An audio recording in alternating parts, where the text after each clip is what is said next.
నిజంగా పని చేస్తున్నారా? అంటే నా స్టైల్లో నేను వాళ్ళని ఎదుర్కొన్నాను. అంటే మళ్ళీ గెలిపించుకునే అవకాశం ఉందా? పార్టీ నాకు టికెట్ ఇవ్వాలి. ఇట్లా ఇప్పుడు ఆకుల శ్రీవాణి గారు మతవాది అని మేమంటాం. మీరు మీ అభిప్రాయం ఏంది? జెన్జీ అంటే ఈ జెన్జీ సంబంధించిన చేసిన ఉద్యమంలో కాక్రోచ్ జనతా పార్టీ కానీ నిజంగా కూడా మేమందరం స్వాగతిస్తున్నాం. జెన్జీ రాజకీయాలలోకి రావాలి. అంటే కాక్రోచ్ జనతా పార్టీకి బీజేపీ భయపడుతుంది కాబట్టి వాళ్ళను దేశ ద్రోహులు అంటుంది, వాళ్ళ అకౌంట్ ని కూడా హ్యాక్ చేసే ప్రయత్నం జరుగుతుంది అని చెప్పి కూడా బయట ఎక్కువగా ప్రచారం కూడా జరుగుతాం. ఏం చెప్తారు? దాంట్లో మస్తు పార్టీలు ఉన్నారు. దాంట్లో భయపడాల్సిన అవసరం ఏమి? అంటే బీజేపీ భయపడింది ఎందుకు? 11 సార్లు ఇతని యొక్క అకౌంట్ ని హ్యాక్ చేసే ప్రయత్నం ఎందుకు చేసింది అంటారు? ఒకవేళ హ్యాక్ చేసేది ఉంటే, రానియకపోయేది ఉంటే దేశంలోకి ఎందుకు రానిస్తాము? గౌస్ పాషా అంటే మీకు తెలుసు, మీరు కూడా ఈ మధ్య బాగా ఆ విషయంలో స్పందిస్తూ ఉన్నారు. దాన్ని ఖచ్చితంగా అరెస్ట్ చేయాల్సిందని చెప్పి మేము మాట్లాడుతూ బండి భగీరథ్ విషయంలో ఎందుకు మౌనంగా ఉండి ఈ విషయంలో ఎందుకు ఇంత పెద్ద ఎత్తున మాట్లాడాల్సి వస్తుందంటే ఏం చెప్తారు? బట్టలు చింపుకోగండి, ఉన్న బట్టలే కొన్ని మీకు అని చెప్పి అన్న. కానీ ఎందుకు ఇన్ని రోజులు ఎందుకు టైం పట్టింది? అంటే బీజేపీ ఏమైనా మాట్లాడకూడదని ఏమైనా ఆ కొడుకు ఏమన్నా తప్పు చేస్తే తండ్రిగా వాళ్ళు సమాధానం ఇచ్చుకుంటారు. మేమెవరు? బండి సంజయ్ గారి ప్లేస్ లో కావచ్చు, ఇప్పుడు బండి భగీరథ్ గారి ప్లేస్ లో కావచ్చు, ఒక బీజేపీ వ్యక్తి కాకుండా ఇప్పుడు బీఆర్ఎస్ లేకపోతే ఎంఐఎం ఇంకా ఇతర పార్టీల వ్యక్తులు ఉంటే ఆకుల శ్రీవాణి గారు ఇదే ఆన్సర్ చెప్పారు. ఫేమస్ అయ్యే ప్రయత్నం జరుగుతూ ఉన్నది. ఆకుల శ్రీవాణి గారు ఈ విధంగా చేస్తున్నారు కానీ ఈమె ఎప్పుడు పేదలకు చేసింది ఏంటి లేదు. దీనిపై మీ అభిప్రాయం? ఇక్కడ ఉన్న సమస్యలు చాలా నార్మల్ సమస్యలు, జనరల్ గా ఉన్న సమస్యలే ఉంటాయి. రైట్. చివరిగా ఆకుల శ్రీవాణి గారి యొక్క టార్గెట్ ఏంటి అసలు? ఎమ్మెల్యే కావచ్చు, ఎంపీ కావచ్చు, మినిస్టర్ కావచ్చు, సీఎం కావచ్చు. నమస్తే, welcome to plus TV Telangana. నేను విభాన్. ప్రస్తుతం మనం సరూర్ నగర్ లో ఉన్నాం. సరూర్ నగర్ మాజీ కార్పొరేటర్ ఆకుల శ్రీవాణి గారితో ఉన్నాం, మాట్లాడదాం. అక్క నమస్తే. అక్క నమస్తే. ఎలా ఉన్నారు అక్క? Good to you. ఏంటి ఆకుల శ్రీవాణి గారు సరూర్ నగర్ లో ఎక్కువగా ఓన్లీ సోషల్ మీడియా ప్లాట్ఫామ్ లోనే కనిపించినట్టుగా అనిపిస్తాం. నిజంగా పని చేస్తున్నారా? అసలు సరూర్ నగర్ కోసం ఆకుల శ్రీవాణి గారు ఏం చేశారంటే ఏం చెప్తారు? సరూర్ నగర్ ప్రజలకు సమస్యలు ఉన్నాయి. ఆ సమస్యలు నా వారికి చెప్పారు కాబట్టి ఆ సమస్యలను నేను వేరే అధికారుల వారికి తీసుకెళ్లడానికి నిరసనలు చేశాము, ప్రశ్నించాము. అంటే నా స్టైల్లో నేను వాళ్ళని ఎదుర్కొన్నాను. దాన్నే సోషల్ మీడియా వేదికగా నేను అందులో పోస్ట్ చేయడం జరిగింది. ఏంటంటే ఇప్పుడు నాకు చెప్పిన సమస్యలు 10 మంది చెప్పారు అనుకోండి, మిగతా 100 మందికి కూడా నేను చేసిన పని తెలియాలి అని అంటే సోషల్ మీడియా వేదికగా నేను పోస్ట్ చేశాను. అదే జరుగుతుంది. అంటే సాటిస్ఫైగా ఉన్నారా? అంటే మేము వర్తబుల్ క్యాండిడేట్ ని ఎన్నుకున్నాము అని చెప్పేసి సరూర్ నగర్ లో సాటిస్ఫై ఉన్నారు ప్రజలు? అదైతే ఉందండి. ఎందుకంటే నన్ను ఎన్నుకున్న తర్వాత నేను కార్పొరేటర్ గా ఎన్నుకోబడ్డ రోజు నుంచి ఈ రోజు వరకు కూడా నేను ప్రజల పక్షాన పోరాడాను. దాని తర్వాత నా పార్టీ పక్షాన పోరాడాను. ఒక దేశానికి, ఒక ధర్మానికి నేను నా వంతు సహాయం ఏమి చేయగలుగుతానో ఒక ఉడతా భక్తి లాగా కూడా నేను నా వాయిస్ ని వినిపించాను. కాబట్టి సరూర్ నగర్ ప్రజలు ఓటేసిన వాళ్ళందరూ కూడా ఓకే, ఒక క్యాలిబర్ ఉన్న అమ్మాయికి నేను ఓటేసాము, ఆ అమ్మాయి మా పక్షాన ఇప్పటికీ కూడా పోరాడుతుంది. టర్మ్ అయిపోయిన తర్వాత చాలా మంది ఇళ్లలో కూర్చుంటారు, నా టర్మ్ అయిపోయింది కదా అని చెప్పి, అయినా కూడా ఈ అమ్మాయి మా కోసం పోరాడుతుంది అని చెప్పి చాలా మంది హ్యాపీగా సాటిస్ఫైడ్ గా ఉన్నారు. అంటే మళ్ళీ గెలిపించుకునే అవకాశం ఉందా? అంటే అంత సపోర్ట్ గా ఉన్నారు ప్రజలు మీకు? వాళ్ళు గెలిపించేదానికంటే ముందు నా పార్టీ నాకు టికెట్ ఇవ్వాలి. నా పార్టీ ఏం ఆలోచిస్తుంది, నా పార్టీ నాకు ఏ బాధ్యత అప్పగిస్తుంది అన్నది అధిష్టానం చేతిలో ఉంది. కాబట్టి అది ఇంకా కొంచెం టైం ఉన్న విషయము. కానీ ఒకవేళ నా పార్టీ నాకు ఏదైనా బాధ్యత అప్పగిస్తే ప్రజలందరూ కూడా నా వెంబడి ఉన్నారు. ఎందుకంటే నాకు సరూర్ నగర్ ప్రజలు అన్నది ఒక కుటుంబం లాగా. ఇది ఒక డివిజన్ కాదు, నాకు ఇది ఒక కుటుంబం. ఈ కుటుంబంలో ఉన్న ప్రతి ఒక్కరు కూడా నన్ను ఒక అక్కగా, ఒక చెల్లగా, ఒక వదినమ్మగా, ఒక బిడ్డగా స్వీకరించిన వాళ్ళే. అందరికీ కూడా నేను ఒక సరూర్ నగర్ బిడ్డని, కార్పొరేటర్ని తర్వాత సరూర్ నగర్ బిడ్డని ముందుగా. కాబట్టి ప్రతి ఒక్కరు కూడా నన్ను ఆశీర్వదిస్తారని చెప్పి నేను ఆశిస్తున్నాను. అంటే ఈ విషయం ఎందుకు అడగాల్సి వచ్చిందంటే అక్క, సరూర్ నగర్ లో మీరు చేసేటువంటి ప్రతి కార్యక్రమం అంటే ఏదో ఒక డైరెక్టర్ నడిపిస్తా ఉన్నట్టున్నాడు, ఏదో సినిమా కోసం ట్రై చేస్తా ఉన్నది, అంటే ప్రజలకు మంచి చేయాలనే ఉద్దేశంతో కాకుండా ఏదో ఫేమస్ అయ్యే ప్రయత్నం జరుగుతూ ఉన్నది. ఆకుల శ్రీవాణి గారు ఈ విధంగా చేస్తున్నారు కానీ ఈమె ఎప్పుడు పేదలకు చేసింది ఏంటి లేదని కొన్ని రకాల ట్రోల్స్ కూడా వస్తూ ఉన్నాయి. దీనిపై మీ అభిప్రాయం? ట్రోల్స్ వస్తున్నాయి అని అంటే నేను ఎదుగుతున్నానని నేను అర్థం. చెట్టుకి పండ్లు ఉంటేనే రాళ్ళేస్తారు, ఉట్టి చెట్టు మీద ఎవరు రాళ్ళు వేయరు. అద్దాల మేడలో ఉన్న వాళ్ళ పైననే రాళ్ళు పడతాయి. నా పైన రాళ్ళు పడుతున్నాయి అంటే నేను ఎదుగుతున్నాను, వాళ్ళు నా మీద రాళ్ళేసేటట్టుగా నేను చేస్తున్నాను కాబట్టి నేను చాలా ఎదిగానని చెప్పి నేను అనుకుంటాను. కానీ ఈ రోజు సరూర్ నగర్ ప్రజలు అర్బనైజ్డ్ ఏరియా, ఇక్కడ ఉన్న సమస్యలు చాలా నార్మల్ సమస్యలు, జనరల్ గా ఉన్న సమస్యలే ఉంటాయి ప్రజలకి. దాంతో పాటుగా ఏవైతే ఇప్పుడు GHMCలో మా కార్పొరేటర్ టర్మ్స్ అయిపోయిన తర్వాత స్పెషల్ ఆఫీసర్స్ పాలన అని రేవంత్ రెడ్డి గారు 99 రోజులు ఒక పాలన అని చెప్పారు. కానీ నిజంగా కూడా ఒక్క రోజు కూడా పాలన జరగట్లేదు. స్పెషల్ ఆఫీసర్లు కేవలం స్పెషల్ గా ఏసీ రూమ్లలోనే కూర్చుంటున్నారు, కానీ క్షేత్రస్థాయిలో వాళ్ళు పని చేయట్లేదు. అందరూ కూడా కొత్త వాళ్ళే. ఇంజనీర్లను తీసుకొచ్చి ఎంటమాలజీలు వేయడము, ఎంటమాలజీ వాళ్ళని తీసుకుపోయి శానిటేషన్లు వేయడము, ఎవరికి ఏ దాని డిపార్ట్మెంట్ పైన సంబంధం లేదు, ఏమీ లేదు. జస్ట్ నేను షఫలింగ్ చేయాలి, జిహెచ్ఎంసీ నుంచి మల్కాజ్గిరి నుంచి సైబరాబాద్, ఏదో పెద్దగా చూపించాలని చేస్తున్నారు. కానీ నిజంగా కూడా పబ్లిక్ కి మాత్రం ఎలాంటి న్యాయం అందులో జరగట్లేదు. ఈ రోజు అన్నిట్లో కన్ఫ్యూజన్. ఒకవేళ ఒక కొత్తగా కార్పొరేటర్ టర్మ్ అయిపోయింది, కార్పొరేటర్ టర్మ్ అయిపోయిన తర్వాత కనీసం అక్కడ ఆఫీసర్ల కన్నా వాళ్ళ విధి విధానాలు, వాళ్ళ ఉన్న డివిజన్ కి వాళ్ళకి ముఖ చిత్రం అన్న తెలవాలి. అది కూడా తెలియకుండా కొత్తోళ్ళని చేస్తే మీకు అక్కడ ఒక సమస్య ఉంది అని అంటే ఆ సమస్య ఏందో తెలియదు, వాళ్ళు ఫీల్డ్లకి రారు, ఎక్కడ చేస్తామో తెలియదు. పేపర్లు ఇస్తున్నామే కానీ ఆ పేపర్లు బఠానీలు బుక్కడానికి తప్ప దేనికి పనికి రావట్లేదు. ఆఫీసర్ల పాలన అయితే జరగట్లేదు. ఇట్లా ఇప్పుడు ఆకుల శ్రీవాణి గారు మతవాది అని మేము అంటాం, మీరేం చెప్తారు? కాదని నేను అంటాను. అంటే ఎందుకు అనాల్సి వస్తుంది అంటే ఎక్కువగా హిందువులకు సంబంధించిన వాళ్ళు కూడా చాలా రేపులు జరుగుతున్నాయి, అత్యాచారాలు హిందువులు కూడా కొందరు చేస్తూ ఉన్నారు. అంటే అధిక సంఖ్యలో కూడా కొందరు చేస్తారు, కానీ ఎక్కువగా మైనార్టీల విషయంలో మాత్రమే బీజేపీలో ఆకుల శ్రీవాణి కావచ్చు కొందరు బీజేపీ వ్యక్తులు ఎక్కువగా మాట్లాడుతున్నారు. కానీ హిందువుల విషయం వచ్చేసరికి ఏం మాట్లాడలేదు ఎందుకు అని చెప్పేసి ఒక పెద్ద ప్రశ్న అయితే బాగా రేజ్ అవుతాం. మా బీజేపీ ఐడియాలజీ ఏ రోజన్నా బాధ్యతను తప్పు జరిగిన వాళ్ళని, లేకపోతే మీ ప్రజలలో సమాజం పట్ల ఎలాంటి బాధ్యత నిర్వహించాలని మాత్రమే ప్రశ్నిస్తాము. కానీ దాంట్లో మతాన్ని, కులాన్ని మేము ఏ రోజు కూడా చూడం. కొంతమంది నన్ను మతోన్మాది అని చెప్పి మాట్లాడే వాళ్ళు ఒకటి గుర్తుంచుకోవాలి, రీసెంట్ గా జరిగిన ఇష్యూస్ పక్కన పెడితే పాతవి కూడా స్క్రోలింగ్ అవి చేసుకుంటూ పోతే నా సోషల్ మీడియాలో అవి కూడా ఉంటాయి. మా సరూర్ నగర్ డివిజన్ లోనే ఒక అమ్మాయి, ముస్లిం అమ్మాయి ఒక అబ్బాయిని పెళ్లి చేసుకుందని చెప్పి ఆ అబ్బాయిని నడి రోడ్డు మీద మర్డర్ చేశారు, నాగరాజ్ అనే వ్యక్తిని. అతను ఎస్సీ అబ్బాయి, హిందూ అబ్బాయి. కానీ ఆ రోజు నేను హిందూ ముస్లిం గొడవ తీసుకురాలేదు. ఆ రోజు నేను ఆ అమ్మాయికి భరోసాగా ఉండాలి, ఆ అమ్మాయికి సొంత అన్నదమ్ముళ్ళే అతన్ని చంపేసి ఆ అమ్మాయిని నడి రోడ్డు మీద వేశారు కాబట్టి ఆ అమ్మాయిని వెంబడి నేను ఉండాలని చెప్పి ఉస్మానియా హాస్పిటల్కి పోయినా, అక్కడ పోస్ట్ మార్టం దానికి విధులకు వాటికి అన్నిటికి హెల్ప్ చేశా. దాని తర్వాత 2 గంటల వరకు, రాత్రి 2 గంటల వరకు సరూర్ నగర్ పోలీస్ స్టేషన్ లో ఉన్న తర్వాత సఖీ టీం వస్తే వాళ్ళకి అప్పగించిన. ఆ తర్వాత మళ్ళా అమ్మాయి ఎలా ఉందో ఒక్క రోజులో వదిలేయొద్దు అమ్మాయిని అని చెప్పి మళ్ళా కనుక్కున్న. అమ్మాయి బాధలో ఉంది అని తెలిస్తే వికారాబాద్ కి పోయినా, అంత్యక్రియలు అయ్యే వరకు ఉన్న. తర్వాత ఎస్సీ కమిషన్ వచ్చినాక ఆ అమ్మాయికి ఉద్యోగము, ఇల్లు, భరోసా కల్పించిన తర్వాత నేను అక్కడి నుంచి వచ్చా. నేను ఆ పనులు కూడా చేశాను. ఒకవేళ నేను నిజంగా మతోన్మాదిని అయితే ఆ అమ్మాయి ముస్లిం కదా, ఆ అమ్మాయి దగ్గరికి ఎందుకు వెళ్ళాలి? ఈ అబ్బాయి ఎస్సీ కదా, ఈ అబ్బాయి దగ్గర కూర్చొని న్యాయం కావాలని చెప్పి క్యాండిల్ ర్యాలీ చేసి అయిపోతుంది కదా. కానీ ఆ రోజు అలా చేయలేదు. అన్యాయం జరిగింది ఈ అమ్మాయికి, ప్రాణం ఆ అబ్బాయి కోల్పోయాడు, అది పక్కన పెడితే ఇప్పుడు బతుకున్న అమ్మాయికి కూడా అమ్మాయికి ఎలాంటి భరోసా లేకుండా పోయింది. రోడ్డు మీద ఒక్కతే ఉంది, అటు అత్తగారు పట్టించుకోవట్లేదు, తల్లి వాళ్ళే సొంత భర్తని చంపేశారు కదా, మళ్ళీ అమ్మాయి సంగతి ఏంటి అని చెప్పి నేను ఆ రోజు అమ్మాయి పక్షాన నించున్నాను.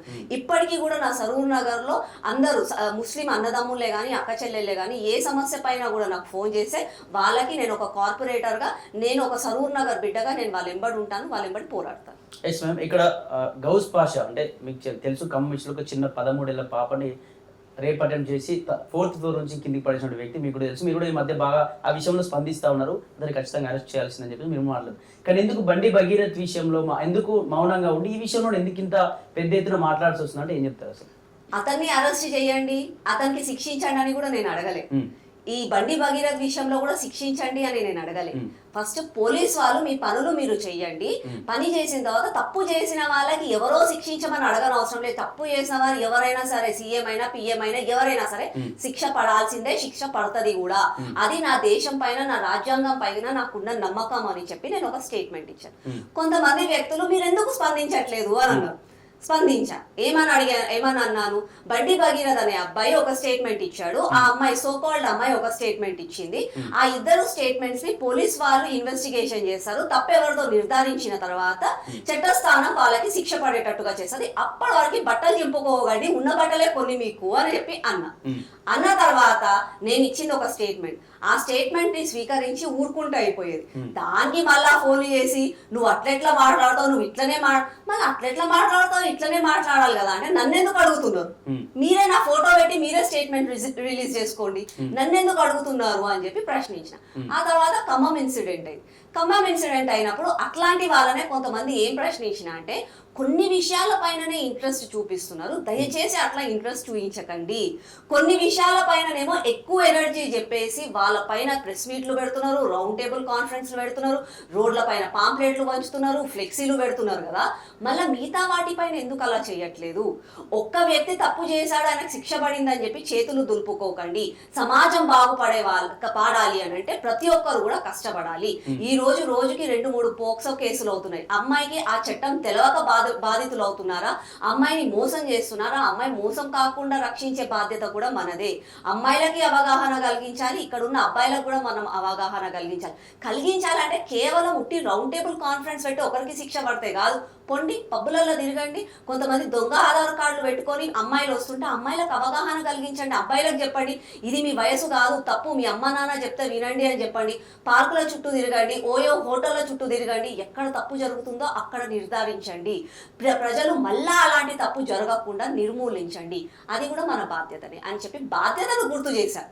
అందులో తప్పు లేదు. ఇక్కడ బండి భగీరథ్ ఆ ఇష్యూ మొదలైనప్పటి నుంచి దాదాపు ఒక 1.5 మంత్ వరకు కూడా మీరు ఎవరు మాట్లాడటం అనిపించలేదు. తర్వాత ఈ గౌస్ పాషా ఇష్యూ బయటకు వచ్చినప్పుడే అప్పుడు మాత్రమే మీరు మాట్లాడారు. అప్పుడు కూడా ఈ బండి భగీరథ్ ఇష్యూ గురించి మీరు మాట్లాడారు, చట్టం ముందు చూసుకుంటుందని మాట్లాడారు. కానీ ఇన్ని రోజులు ఎందుకు టైం పట్టిందంటే బీజేపీ ఏమైనా మాట్లాడకూడదని మాట్లాడకూడదని ఏం చెప్పలేదండి. బండి సంజయ్ అన్న గారు ఏమన్నా తప్పు చేస్తే ఒక కార్యకర్తగా సమాధానాలు మేము ఇస్తాం, ఎందుకంటే he is answerable to our party. ఆయన బీజేపీ కార్యకర్త కాబట్టి. అలా కొడుకు ఒక తప్పు పని చేస్తే దానికి మాకు సంబంధం ఏంటండి?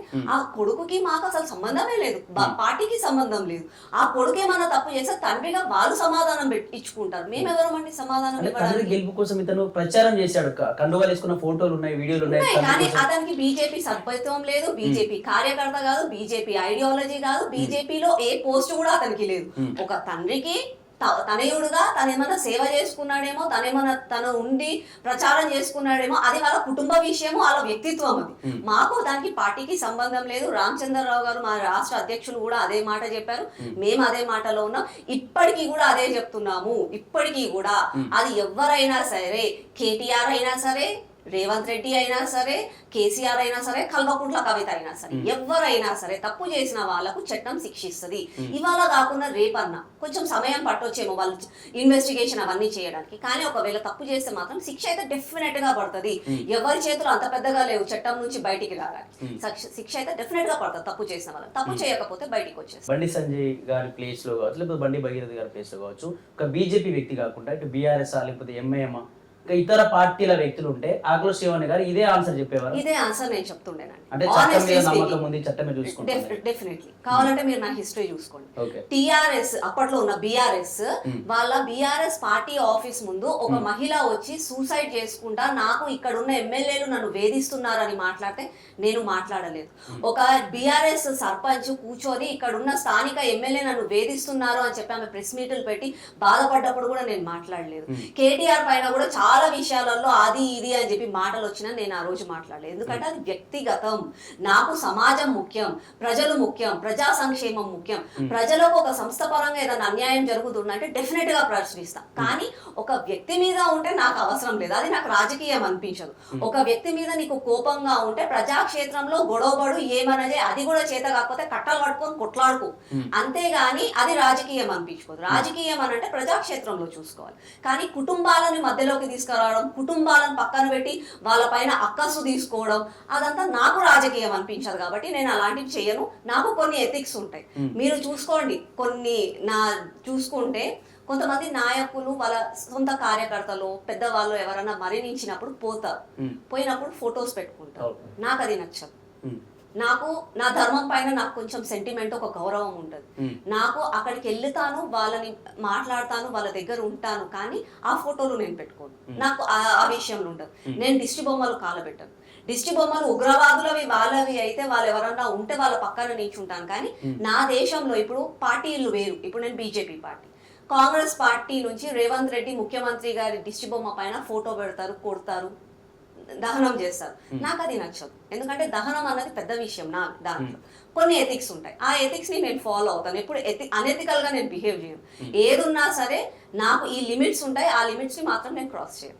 అంటే ఇక్కడ ఫోక్సో అంటే వెంటనే యాక్షన్ తీసుకోవడం, ఆ ఫోక్సో కేసే అమ్మాయిలను బాలికలను ఇబ్బంది పెట్టినా వెంటనే యాక్షన్ తీసుకోవడానికి ఆ చట్టాన్ని తీసుకొచ్చారు. కానీ ఇక్కడ బండి భగీరథ్ విషయంలో ఆ ఫోక్సో ఎక్కువగా వర్తించినట్టుగా అనిపించింది. ఎందుకంటే చాలా మంది పోలీసు వ్యక్తులు కూడా ఫోక్సో ఇన్వాల్వ్ అయితే వెంటనే 20-25 ఏళ్ళు జైలు శిక్ష పడ్డది, కొందరు 30 ఏళ్ళు పడుతుంది. నిన్న కూడా చూసుకుంటే నినాక మనం 82 ఇయర్స్ ముసలాయనకి 21 ఏళ్ళు అంటే చనిపోయే వరకు కూడా జైలు ఉండాలని చెప్పి శిక్ష.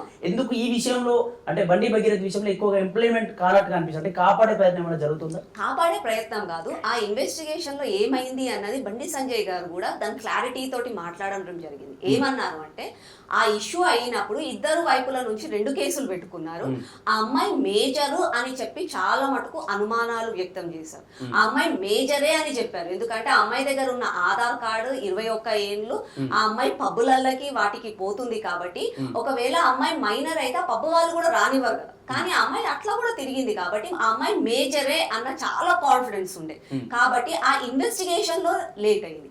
ఇప్పుడు నేను ఒక చిన్న ఎగ్జాంపుల్ ఉదాహరణ చెప్తాను. కేటీఆర్ గారే ఉన్నారు. కేటీఆర్ గారు ఉన్నప్పుడు కేటీఆర్ గారి పైన ఒక అమ్మాయి వచ్చి అత్యాచారం కేసు పెట్టింది. వెంటనే కేటీఆర్ గారిని జైలుకి తీసుకెళ్లి కేటీఆర్ పైన అయితే ఉరి శిక్ష వేయరు కదా. కేటీఆర్ గారిని అయితే శిక్షించండి, చంపేయండి, నరకేయండి అని అయితే ఎవరు మనం. ఆ అమ్మాయి చెప్పింది నిజమా కాదా అన్నది ఇన్వెస్టిగేషన్ చేస్తారు. ఆ ఫస్ట్ ఇన్వెస్టిగేషన్ అన్నది జరగాలి. ఆ ఇన్వెస్టిగేషన్ కోసమే ఆగారు. ఆ అమ్మాయి మైనర్ అని చెప్పి కోర్టు నిర్ధారించిన తర్వాత బండి సంజయ్ అన్న గారు కూడా ముందే చెప్పారు, లేదు మేము వెళ్ళి సరెండర్ చేసేస్తున్నాము అన్నారు. అబ్బాయిని సరెండర్ చేశారు. అబ్బాయి జైలుకి పోయాడు. మళ్ళీ బయటికి ఏదో బెయిల్ ఎగ్జామ్స్ ఉన్నాయని చెప్పి మళ్ళీ బయటికి వచ్చాడు. చట్టం తన పని చేస్తుంది. అంటే సరెండర్ చేశారా లేకపోతే పోలీసులు ఏమో మేము శంషాబాద్ దగ్గర ఏరియాలో పట్టుకున్నామని పోలీసులు చెప్తా ఉన్నారు. సరెండర్ అయినట్ట లేకపోతే పట్టుబడ్డట? శంషాబాద్ ఎయిర్పోర్ట్ లో ఎవరి ఇల్లు లేదు, ఏమీ లేదు.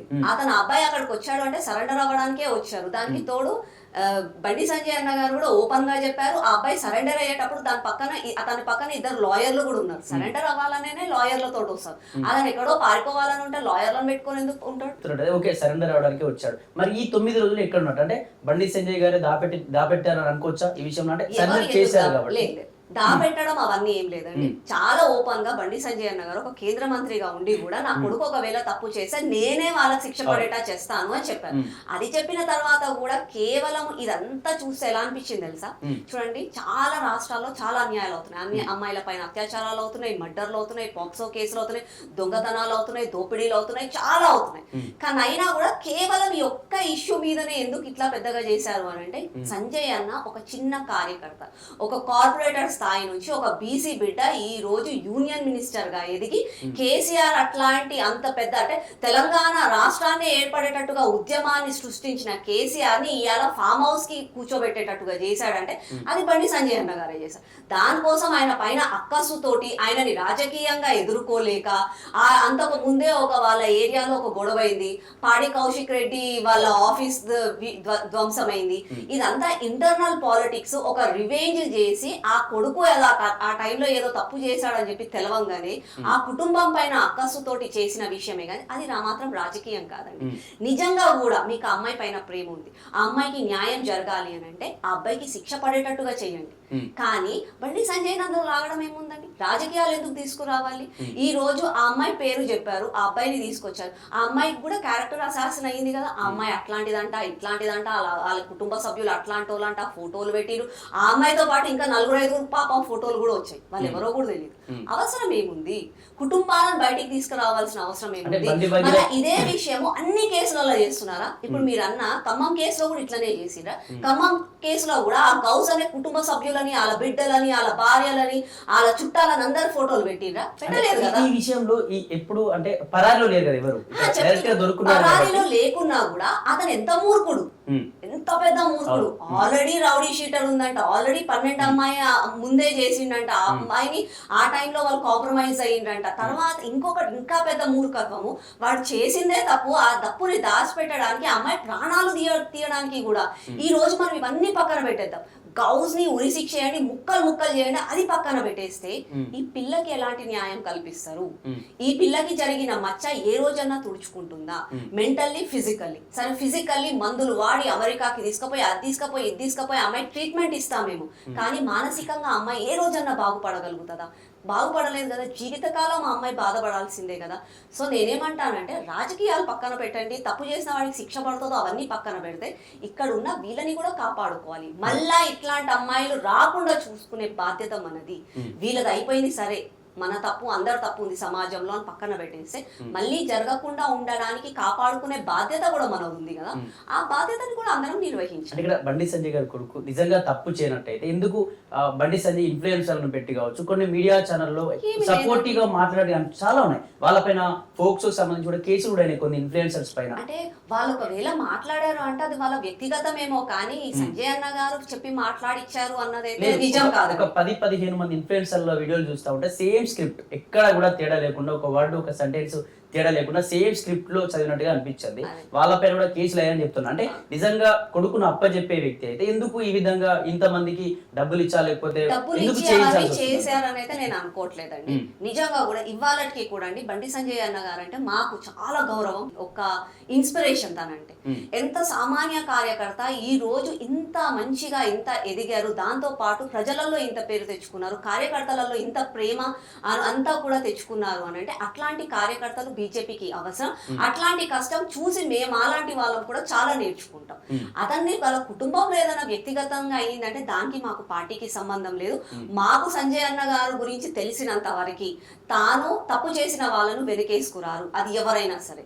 ఇలా డబ్బులు ఇచ్చి అవి ఇవి చేశారు అని అంటే అది మాత్రం మేము నమ్మము, మాకు తెలియదు.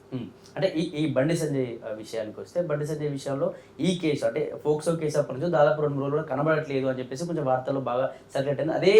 అదే సందర్భంలో ఈటలకు సంబంధించిన ఫ్లెక్సీలు పెట్టి, మల్కాజ్గిరి ఈటలకు సంబంధించిన ఫ్లెక్సీలు పెట్టిన వ్యక్తులు ముఖ్య అనుచరుడు సంజయ్ నుంచి దగ్గరనే ఉన్న ఫోటోలు కావచ్చు, అతనితో కలిసి నిరసన చేసిన ప్రోగ్రామ్స్ అన్ని ఫోటోస్ కూడా ఉన్నాయి.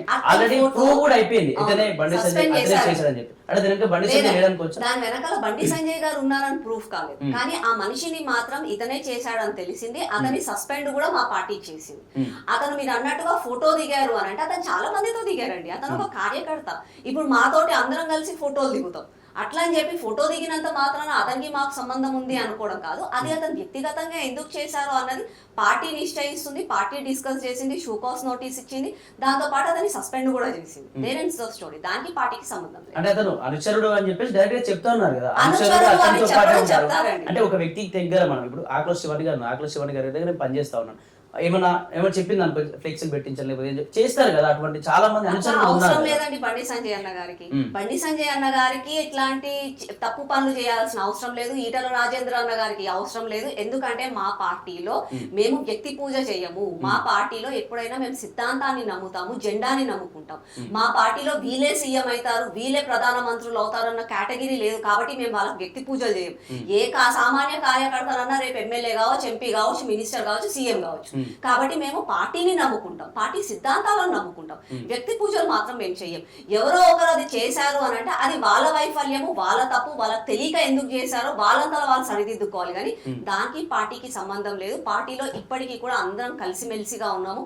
అందరిది ఒకటే ఎజెండా, దేశం, ధర్మం, ప్రజల సంక్షేమం, తెలంగాణలో అధికారంలోకి రావడం.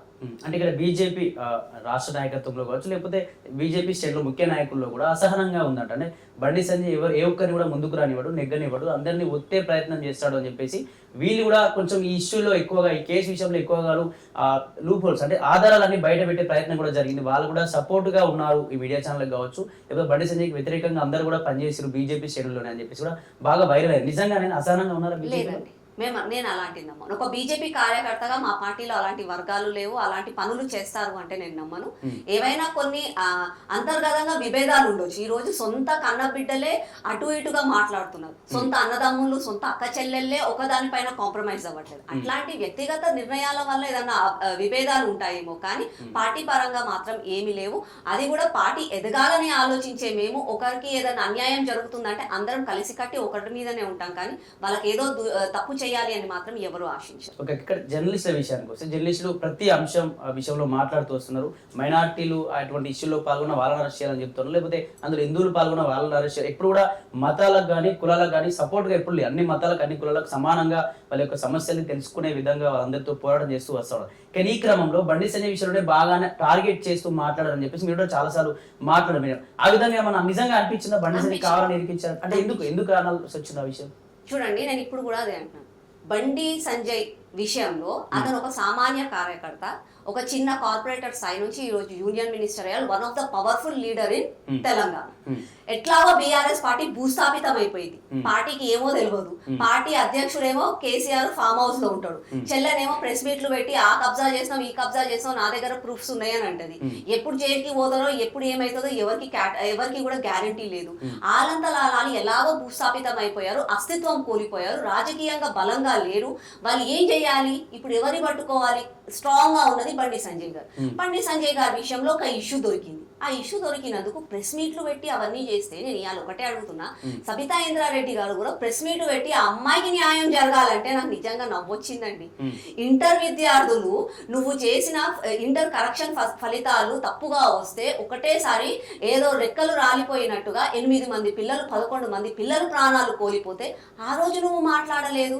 తెలంగాణ రాష్ట్రంలో కాలేజీలు స్కూళ్ళల్లో టాయిలెట్లు లేవు, మేము భరించలేకపోతున్నాం, మేము బ్రతకలేకపోతున్నాం అని చెప్పి ఆడబిడ్డలు రోడ్లపైకి వస్తే నువ్వు స్పందించలేదు. అట్లాంటిది ఒక్క విషయంలో స్పందించాల్సిన అవసరం ఏముంది? స్పందిస్తే అన్ని విషయాలలో స్పందించి ఒక్క విషయంలో ఎందుకు స్పందించినావు? అదే బీఆర్ఎస్ నాయకుల మీద చాలా మంది మీద చాలా ఎలిగేషన్స్ ఉన్నాయి.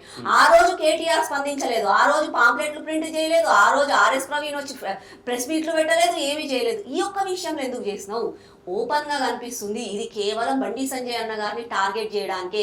ప్రజాక్షేత్రంలో మీరు అట్లాంటి వ్యక్తిని ఎదుర్కోలేరు కాబట్టి ఈ రోజు అతన్ని అంటే నిస్సహాయంగా చేయాలి, అతన్ని డిసప్పాయింట్ చేయాలి, అతన్ని డిప్రెస్ చేయాలి అని చెప్పి ఈ రోజు అలా కొడుకుని వాడుకొని మీరు చేస్తున్నారు. ఇది రాజకీయం కాదు, ఇది నిజంగా కూడా చెప్పాలంటే బ్రోకరిజం.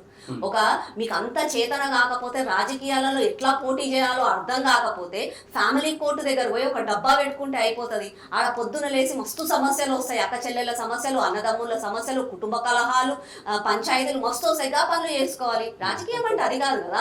రాజకీయం అంటే ప్రజాక్షేత్రం నుండి ప్రజలకయ్యే సమస్యలు మాట్లాడాలి. అరే ఒక దిక్కు రైతులు పండించిన పంట కొనుగోలు చేయట్లేదు, మేము ఏం చేయాలి, మాకు విషం ఇయ్యండి అని చెప్పి బాధపడుతుంటే నీకు ఆ రైతులు కనిపించలేదు. ఫీజు రియంబర్స్మెంట్ కాక మేము కాలేజ్లలో జాయిన్ కాలేకపోతున్నాము, కాలేజ్ అయిపోయిన తర్వాత ఉద్యోగాలు చేయలేకపోతున్నాము, మేము ఏం చేయాలి అని అంటే నీకు ఆ సమస్య కనిపించలేదు. ఆడబిడ్డలు మాకు ఎలాంటి రక్షణ లేకుండా పోయింది, 2500 కాంగ్రెస్ వాళ్ళు ఇస్తా అన్నారు, మాకు అది కూడా ఇస్తలేరు అని అంటే నీకు ఆ విషయం కనిపించలేదు. రైతు రుణమాఫీ కనిపించలేదు. ఈ రోజు తెలంగాణలో అభివృద్ధి జరగకుండా అప్పుల పాలైపోయిన తెలంగాణ, ఎక్కడ పనులు అక్కడ ఆగిపోయాయి, డ్రైనేజ్ పొంగుతుంది, మంచినీళ్లు లేవు, ఏమీ లేవు అని అంటే నీకు ఆ సమస్య కనిపించలేదు. కానీ ఒకరిపైన అక్కసు చూపించాలని చెప్పి నువ్వు ఆ ఒక్క సమస్యనే పట్టుకొని తెలంగాణ రాష్ట్రం అంతా ఇదే సమస్య ఉంది అంటే ఎట్లా? సమస్యలు చాలా ఉన్నాయి. ప్రజాక్షేత్రంలో ప్రజలకు అందరికీ న్యాయం చేయాలి. నీకు నిజంగా ఒకరిపైన కోపం ఉంటే వాళ్ళపైన నువ్వు వ్యక్తిగతంగా ఏమన్నా చేసుకో, కానీ ప్రజల క్షేత్రంలో మెట్రోలలో పాంప్లెట్లు వంచాల్సిన అవసరం లేదు, రోడ్ల మీద ఫ్లెక్స్ వేయాల్సిన అవసరం లేదు, ప్రెస్ మీట్లు పెట్టాల్సిన అవసరం లేదు, రౌండ్ టేబుల్ కాన్ఫరెన్స్ పెట్టుకొని తీర్మానించాల్సిన అవసరం లేదు. నిజంగా రౌండ్ టేబుల్ కాన్ఫరెన్స్ పెట్టుకొని తీర్మానించాలంటే ఈ రోజు రాష్ట్రం ఫీజు రియంబర్స్మెంట్ పైసలు కట్టమని చెప్పండి, ఈ రోజు రైతు బంధు కట్టమని చెప్పండి, రైతు భరోసా ఇవ్వమని చెప్పండి. అట్లనే ప్రభుత్వ ఆసుపత్రులల్లో మీకు ఫీజు డబ్బులు లేకుండా ఉచిత వైద్యం ఇవ్వమని చెప్పండి, డబ్బులు లేకుండా ఉచిత నాణ్యమైన విద్య ఇవ్వమని చెప్పండి. ఈ రోజు మంచినీటి కొరత, నీళ్లు లేక బాధపడుతున్నారు. ఇవాళ ఒక్క ట్యాంకర్ ఇవాళ బుక్ చేస్తే 10 రోజుల వరకు ట్యాంకర్ వస్తలేదు. నీళ్లు లేకుండా మేము ఎలా బ్రతకాలి అని చెప్పి ప్రజలందరూ బాధపడుతుంటే ఆ నీళ్ళు ఏమని చెప్పి అడగండి. ఈ రోజు ఎక్కడ పడితే అక్కడ ఏదో కాంక్రీట్ జంగాలు లాగా 150 ఫ్లోర్లు 80 ఫ్లోర్లు బిల్డింగ్లు కడుతున్నాం, మళ్ళీ రేపు రాబోయే తరానికి ఎట్లా అని చెప్పి అది అడగండి. అప్పుల పాలైపోతుంది తెలంగాణ, ఆర్టీసీ కార్మికులు ఆత్మహత్యలు చేసుకుంటున్నారు, మళ్ళీ ఎట్లా అని చెప్పి అవ్వడగండి. అది సమాజానికి అవసరం. ఇక్కడ ప్రతిపక్షాలు ఎక్కడ దొరుకుతారా నాయకులు అని చెప్పేసి అధికారంలో మీద ఉంది కేంద్రంలో కాబట్టి ఎక్కడ దొరుకుతారా, ఎక్కడ పట్టి దానికి లాగుదామని చెప్పి ప్రయత్నాలు చాలా మంది, అంటే ఇటు వీళ్ళు చేస్తారు, అన్ని పార్టీల వాళ్ళు చేస్తారు. కానీ మీడియా ఆ విధంగా ఉంటుంది, ఒక వ్యక్తికి కావాలని ఒక వ్యక్తి నిరీక్షించాలి అని చెప్పేసి. ఎందుకంటే వేరే విషయాల్లో కనిపించినంతగా ఎందుకు ఈ బహిరంగ విషయాలు ఎందుకు కనిపించినంత? నాకు జర్నలిజం అంటే చాలా ఇష్టం. చిన్నగా ఉన్నప్పుడు జర్నలిస్ట్ కావాలి అని ఒక ఎయిమ్ ఉండే నాకు. ఎందుకనంటే మన సమాజంలో 4వ స్తంభం జర్నలిజం ఉండాలి. Pen is mightier than the sword అంట. అట్లాంటి జర్నలిజం తీసుకొచ్చి సమాజంలో మార్పు తీసుకురావాలి అని చెప్పి ప్రతి ఒక్కరికి ఆశ ఉంటుంది. కానీ ఇవాళ రేపు అలా కనిపించట్లేదు. ఇవాళ రేపు సెలెక్టివ్ గా అయిపోయింది. ఒక పార్టీ పరంగా మాట్లాడుతున్నారు, ఆ పార్టీని ఓడగొట్టడానికి మాట్లాడుతున్నారు. డబుల్ ఎజెండాలు అవసరం లేదంతా. నీ ఎజెండా ఏంది నువ్వు చెప్పు, అంతేకాని నీ సొంత ఒకవేళ ఎజెండా ఉంటే దానికి జర్నలిజం అన్న పేరు పెట్టడం తప్పు. ఒక వ్యక్తిని రానియమని అంటారు, ఒక వ్యక్తి ఇక్కడ ఎందుకు ఉండాలి అని అంటారు. ఇంకొకటి నాకు పర్సనల్ గా బాధ అనిపించిన విషయం, బాలసుబ్రహ్మణ్యం గారి విగ్రహం పెట్టొద్దు అని అన్నారు. నాకు అది బాధ అనిపించింది. నేను కూడా తెలంగాణ బిడ్డనే. బాలసుబ్రహ్మణ్యం గారు తెలంగాణ బిడ్డనా, ఆంధ్ర బిడ్డనా, తమిళ్ బిడ్డనా పక్కన పెడితే తను ఒక భారతీయుడు, తను ఒక కళాకారుడు. ఆ కళని మనం గౌరవించాలి కదా. తను ఎన్ని డబ్బులు ఇచ్చినా సరే తెలంగాణ కోసం నేను పాట పాడనని చెప్పారు కాబట్టి వద్దు అన్నాం. కానీ తెలంగాణ బిడ్డలం చాలా గొప్ప మనసున్న వాళ్ళు. తెలంగాణ బిడ్డలము ఎన్నో రోజులు నిజాం అన్యాయం చేస్తున్నా సరే మన పోరాటం మనం చేసి ఇప్పటికీ కూడా తలెత్తుకొని బ్రతికే తెలంగాణ బిడ్డలము. ఒకరి కోసం మనం భయపడేదేంటి? పెట్టుకుంటే పెట్టుకొని విగ్రహాలు ఏమైతుంది? దానివల్ల మనకేం వస్తుంది? సమాజానికి ఏం నష్టం అవుతుంది? ఒక మూలన ఒక విగ్రహం చూడండి, వాళ్ళ ప్రాంతాలు మన విగ్రహాలు పెడతారా లేదా అన్నది వాళ్ళ ఇష్టం, అది వాళ్ళ మనసు. మన మనసు పెద్దది, మనం అందరినీ స్వాగతిస్తాం. అతిథి దేవో భవ అని అంటాం. వచ్చిన వాళ్ళందరికీ కూడా మనం స్వాగతిస్తాం. ఆ రోజు కూడా ఎవరైనా వేరే రాష్ట్రాల నుంచి వచ్చి మన రాష్ట్రంలో ఉంటానంటే బ్రతకనిచ్చాం కదా. ఇప్పటికీ కూడా తెలంగాణ అంటే మినీ ఇండియా అని అంటారు. ప్రతి ఒక్క దేశంలో ఉన్న ప్రతి ఒక్క మూలల నుంచి ప్రతి ఒక్కరు వచ్చి ఇక్కడ జీవిస్తున్నారు. దానికి కారణం ఏంది? తెలంగాణ బిడ్డలు అంత గొప్ప మనసు ఉన్న వాళ్ళు. మన అంత గొప్ప మనసు ఉన్న తెలంగాణ బిడ్డలకి నేను రానియా, నేను ఇలా అది ఎక్కడ అయింది? తెలంగాణ బిడ్డలు ఎప్పుడు అలా లేరు కదా. తెలంగాణ బిడ్డలకి ప్రతి ఒక్కరు ప్రేమ. ఒకవేళ ఆంధ్ర మహిళ అంటే గౌరవించరా? తెలంగాణ అమ్మాయిలకే గౌరవిస్తారా? కాదు కదా. ఎందుకు ఆ స్ట్రాటజీ? ఎందుకు ఆ మార్పు? సరే, తెలంగాణ సెంటిమెంట్ కోసం, తెలంగాణ కోసం పోరాడిన వాళ్ళు చాలా మంది ఉన్నారు. ప్రతి ఒక్కరు జై తెలంగాణ అంటేనే తెలంగాణ వచ్చింది. సాధించుకున్నాం కదా తెలంగాణ. మన తెలంగాణ మనకు వచ్చేసింది కదా. వచ్చిన తెలంగాణ అస్తిత్వం కాపాడుకోవాలి కదా. ఇప్పుడు ఎందుకు ఇంకా ఇంత ఇన్సెక్యూరిటీ? నీ ఇంట్లో నువ్వు బ్రతుకుంటూ వేరే వాళ్ళు వస్తే ఒక గ్లాస్ నీళ్ళు ఇచ్చి పంపిస్తే అయిపోతుంది కదా. నేను రాని మానడం ఎందుకు అన్నది మేము మాట్లాడుతున్నాం, మేము ప్రశ్నిస్తున్నాం. ఎందుకంటే మా అందరికీ కూడా తెలంగాణ అంటే ఇష్టం. ఇవాళ ఏం మాట్లాడినా నువ్వు తెలంగాణ బిడ్డవి కాదు, నీకు అది లేదు, నీకు అస్తిత్వం లేదు అంటే తప్పది. తెలంగాణ వేరు, తెలంగాణ అస్తిత్వం వేరు, తెలంగాణ రాజకీయాలు వేరు. రాజకీయంగా కొంతమంది ఏదో చేస్తారు, కవితక్క ఎవరినో ఏదో మాట్లాడుతుంది. ఎందుకంటే ఆమె రాజకీయంగా ఆమె అస్తిత్వం కాపాడుకోవడానికి, దానికి తెలంగాణ సమాజానికి సంబంధం లేదు. రైట్ అక్క, ఇప్పుడు ఈ దేశవ్యాప్తంగా చూసుకుంటే జెన్జీ ఉద్యమం పుంజుకుంటోంది. మీరు కూడా ఆ విషయంలో మాట్లాడుతూ వస్తున్నారు. అసలు ఏంది మీ అభిప్రాయం ఏంది జెన్జీ అంటే? ఈ జెన్జీ సంబంధించిన చేసిన ఉద్యమంలో కాక్రోచ్ జనతా పార్టీ పైన రాజకీయాలు మార్పు రావాలి, ప్రతి ఒక్కరు కూడా ఆలోచిస్తారు. జనరేషన్ కి తగ్గట్టుగా ఇలాంటి మార్పులు వస్తే బాగుంటుంది. ఎన్ని రోజులు ఊకే స్కాములు చేస్తున్నారు, కరప్షన్లు చేస్తున్నారు, అన్ని కోట్లు సంపాదించారు, ఇన్ని ఎకరాలు వెనకలేసుకుంటున్నారు. ఎందుకు ఇవన్నీ అవుతున్నాయి? మార్పు రావాలి అని చెప్పి ప్రతి ఒక్కరు కోరుకుంటున్నారు. అందులో ముఖ్యంగా జెన్జీ మాకు ఇలాంటిది కావాలి అని చెప్పి వాళ్ళు కోరుకుంటున్నారంటే నేను దాన్ని స్వాగతిస్తాను. కానీ మీరు కోరుకునేది, మీరు ఎవరికైతే ఫాలో అవుతున్నారో వాళ్ళు నిజంగా దేశ ప్రయోజనాల కోసం చేస్తున్నారా, దేశాన్ని విచ్ఛిన్నం చేస్తున్నారా అన్నది కూడా ఆలోచించాలి. ఆ బాధ్యత కూడా జెన్జీలకే ఉంది. ఈ రోజు కాక్రోచ్ జనతా పార్టీ అని పెట్టారు. ఫాలోయింగ్ పెరిగింది, సరే ట్రెండ్ జరుగుతుంది కాబట్టి ట్రెండ్ ను ఫాలో అవ్వడం కామన్ కాబట్టి అందరు ఫాలో అయ్యారు, పక్కన పెట్టారు. కానీ అది స్థాపించింది ఎవరు? ఆ పేజ్ పెట్టింది ఎవరు? ఆమ్ ఆద్మీ పార్టీ అతను. మళ్ళీ అదే ఆమ్ ఆద్మీ పార్టీ అతను, అదే ఆమ్ ఆద్మీ పార్టీ ఇదే దేశంలో 10 సంవత్సరాలు అధికారంలో ఉండే, ఇప్పుడు పంజాబ్ లో అధికారంలో ఉంది. మళ్ళీ నువ్వు ఆ రోజు ఎందుకు ఆలోచించలేదు? ఆ రోజు ఎందుకు మార్పు తేవాలని ట్రై చేయలేదు? నీ అధికారం ఓడిపోయినాక, నీ అధ్యక్షుడు జైలుకి పోయి వచ్చినాక నీకు ఇప్పుడు ఆలోచన వచ్చిందా? నువ్వు ఇప్పుడు ఇక్కడ దేశంలో కూడా లేవు, అమెరికాలో ఉన్నావంట. ఒకడేమో అమెరికాలో, ఒకడేమో జర్మనీలో. ఆలోచి దేశాన్ని ఉద్ధరిస్తా అంటే అరే సమాజంలో ప్రజాక్షేత్రంలో ఉంటేనే సమస్యలను పరిష్కరించలేకపోతున్నాం, సమస్యలు తెలుసుకోలేకపోతున్నాం. అట్లాంటిది నువ్వు అమెరికాలో, జపాన్ లోనే, ఇంకేటో జర్మనీలో బతుక్కుంటావు, నువ్వు వీడు ఉద్ధరిస్తా అంటే ఎవరు నమ్ముతావు? అయినా నీ ఎజెండా ఏముండాలి? మార్పు రావాలి అని అన్నాడు. ఒకవేళ విద్యా వ్యవస్థలో మార్పు రావాలి, వైద్య వ్యవస్థలో మార్పు రావాలి, రాజకీయంలో మార్పు రావాలి, ఆ పోరాటం చేయి. ఆర్ఎస్ఎస్ సే ఆజాదీ, హిందూ వాదీ సే ఆజాదీ, బ్రాహ్మణ్ వాదీ సే ఆజాదీ, ఇదెందుకు వస్తుంది నీకు? అదెందుకు వస్తుంది? కాక్రోచ్ జనతా పార్టీ పెట్టడానికి రీజన్ ఏంటంటే పేపర్ లీకేజ్ జరిగింది. పేపర్ లీక్ వల్ల ఎంతో మంది డాక్టర్ కోట్ వేసుకుంటామని చెప్పేసి అలా కలలు కన్న వాళ్ళు మొత్తం వాళ్ళ తల్లిదండ్రులు ఇబ్బందులు పడతా ఉన్నారు, ఆర్తనాదాలు వినిపిస్తా ఉన్నారు, చాలా మంది స్టూడెంట్స్ కూడా చనిపోయారని చెప్పేసి ఆ బాధతో పెట్టిన పార్టీ. ఎక్కడ కూడా ఏఆర్సీఎస్ లాంటి ఎక్కువ ఎన్పియలేదు. ఎక్కువ ఈ రాజీనామా చేసిన ఎడ్యుకేషన్ మినిస్టర్ అని చెప్పేసి కూడా పెద్ద ఎత్తున పోరాటం ఉంది. ఆ పోరాటం చేస్తున్న వ్యక్తుల్ని పట్టుకొని హిట్ కొడితే పోతుంది జెన్జీ, లేకపోతే ఈ పార్టీ అంటే ఈ రకమైన మాటలు బీజేపీ వాళ్ళు మాట్లాడేట్లేదు. జెన్జీ గురించి అనలేదు. కాక్రోచ్లు వస్తున్నాయి, కొన్ని దొంగతనంగా బయటి దేశాల నుంచి దూరి వస్తున్నాయి. జనరల్ గా కూడా సమాజం, ఇప్పుడు మనమే ఉన్నాం ఇంట్లో, మన ఇంటికి ఒక బొద్దింక వచ్చింది, ఒక కాక్రోచ్ వచ్చింది, జల్లపురుగు వచ్చింది అంటే ఏం చేస్తాం? చెప్పుతో కొడతాం. పక్కనే చీపిరి ఉంటే చీపిరితో కొడతాం, లేదంటే హిట్టుతో కొడతాం. అది సమాజం అట్లానే చేస్తే అని చెప్పాను. కానీ దానికి జెన్జీకి సంబంధం. కానీ నిజంగా కూడా మేమందరం స్వాగతిస్తున్నాం. జెన్జీ రాజకీయాలలోకి రావాలి. నిజంగా ఇవాళ బీజేపీ అధికారంలో ఉంది దేశంలో. బీజేపీలో ఏమైనా తప్పులు ఉంటే రావాలి, మాట్లాడాలి, ఆ సంస్థలో ఈ తప్పులు ఉన్నాయని చెప్పి తప్పులు సరిదిద్దుకోయేటట్టుగా చేయాలి. అలాగే ఇప్పుడు రాష్ట్రంలో కాంగ్రెస్ పార్టీ అధికారంలో ఉంది, అధికార పార్టీతోటి మాట్లాడండి, మార్పులు చేయండి. కానీ మీరు ఎవరో మార్పు కావాలి కదా అని కొంతమంది మంచిగా ఆలోచిస్తుంటే వాళ్ళ మధ్యలో కొంతమంది గుంటనక్కల లాగా చేరి దేశాన్నే విచ్ఛిన్నం చేయాలి అని చూస్తే మాయ మాటలలో పడకండి. మీరు ఎవరితో పోతున్నారు, మీరు ఏ మాటలు మాట్లాడుతున్నారో ఆలోచించుకోండి. ఎందుకంటే ఈ రోజు భారతదేశం బాగుండాలి, భవిష్యత్తు బాగుండాలి అని అంటే జెన్జీ ముఖ్యం. కాబట్టి జెన్జీ అప్రమత్తంగా ఉండండి అని చెప్తున్నాం. ఎందుకంటే ఆల్రెడీ ఎగ్జాంపుల్ మనం చూసాం బంగ్లాదేశ్ లో ఏమైందో. విద్యార్థులు ర్యాలీలు చేసి విద్యార్థులు నిరసన తెలిపారు అని చెప్పారు. కానీ ఆ రోజు నాకు అది విద్యార్థుల నిరసన లాగా అనిపించలేదు. ఒక రాజ్యాంగబద్ధంగా ఒక ప్రధానమంత్రిగా ఎన్నుకున్న మహిళను, వాళ్ళ కుటుంబ సభ్యులని, వాళ్ళని ఘోరంగా వాళ్ళని ఇన్సల్ట్ చేసి వాళ్ళ ఇంట్లలో నుంచి వాళ్ళని పారిపోయేటట్టుగా చేశారు. పారిపోయిన తర్వాత కూడా వాళ్ళ వస్తువులతోటి వాటితోటి పిచ్చి పిచ్చి విన్యాసాలు చేశారు. విద్యార్థులు అయితే వాళ్ళు కాదండి. విద్యార్థులు పుట్ట కోసం, ఉద్యోగాల కోసం పోరాటాలు చేస్తారు కానీ రాజకీయాల కోసం పోరాటాలు. ఎడ్యుకేషన్ మినిస్టర్ ధర్మేంద్ర ప్రధాన్ రాజీనామా చేయాలని చెప్పేసి అలా మొదటి ఎజెండా అది. అంటే తప్పేమవుతుంది? ఎందుకు బీజేపీ ఆ విషయంలో ఎందుకు స్పందించలేకపోతుంది? ఎందుకు రాజీనామా చేయలేకపోతున్నారు? స్పందించకపోవడం ఏంటి? దేశంలో అధికారంలో ఉన్నది బీజేపీ. కాక్రోచ్ జనతా పార్టీ వాళ్ళు వచ్చి మేము ఒక నిరసన ర్యాలీ చేస్తాము అని అంటే పర్మిషన్ కూడా ఇచ్చారు కదండి. మీకు మన freedom of speech, freedom of rights ఉన్నాయి. దానికి తగ్గట్టుగా మీరు ఏదైనా నిరసన తెలపాలనుకుంటే తెలపండి అని చెప్పాం కదా. తెలిపారు కూడా వాళ్ళు. అక్కడ వాళ్ళు తెలిపారు, ఇప్పుడు మన ఇందిరా పార్క్ దగ్గర కూడా వచ్చారు, వాళ్ళు ర్యాలీలు చేశారు, నిరసన తెలిపారు. తప్పేముంది? ఇంకెక్కడ అడ్డుకున్నారు? రాజీనామా చేస్తే సైలెంట్ అయిపోతామని చెప్పి జెన్జీ యువతనే చెప్తున్నారు. ఎందుకు రాజీనామా చేయలేకపోతే బీజేపీ కాపాడుతూ వస్తా ఉన్నట్టు? కాపాడుకోవడం కాదండి, ఒక వ్యవస్థలో తప్పు జరిగింది. ఆ వ్యవస్థని తప్పు జరిగిన దాన్ని పట్టుకొని మళ్ళా తప్పు జరగకుండా దేశ ప్రజలకు, ముఖ్యంగా విద్యార్థులకు న్యాయం చేయించడం అది ఎజెండా.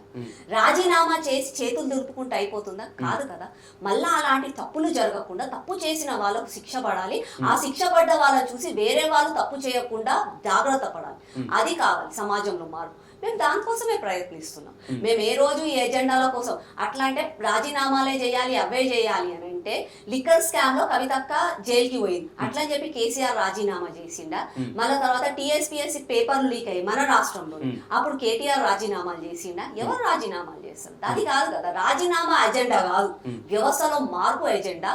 మళ్ళా అట్లాంటి తప్పులు జరగొద్దు, అదే అజెండా. అదే పని బీజేపీ పని చేస్తుంది. అంటే కాక్రోచ్ జనతా పార్టీకి బీజేపీ భయపడుతుంది కాబట్టి వాళ్ళను దేశ ద్రోహులు అంటుంది, వాళ్ళ అకౌంట్ ని కూడా హ్యాక్ చేసే ప్రయత్నం జరుగుతుంది అని చెప్పేసి కూడా బయట ఎక్కువగా ప్రచారం కూడా జరుగుతావు. ఏం చెప్తారు? నాకు తెలిసినంత వరకు ఆ పార్టీ రిజిస్ట్రేషనే కాలేదండి. పార్టీ రిజిస్ట్రేషనే కానీ పార్టీ తోటి ఎందుకు భయపడుతుంది? ఈ రోజు బీజేపీ 3 సార్లు ప్రధానమంత్రిగా ఎన్నుకోబడ్డ ఒక నేషనల్ పార్టీ. ప్రపంచ వ్యాప్తంగా కూడా మంచి పేరు సాధించుకున్నది. ప్రపంచ వ్యాప్తంగా కూడా హైయెస్ట్ నంబర్ ఆఫ్ మెంబర్స్ ఉన్న పార్టీ బీజేపీ పార్టీ.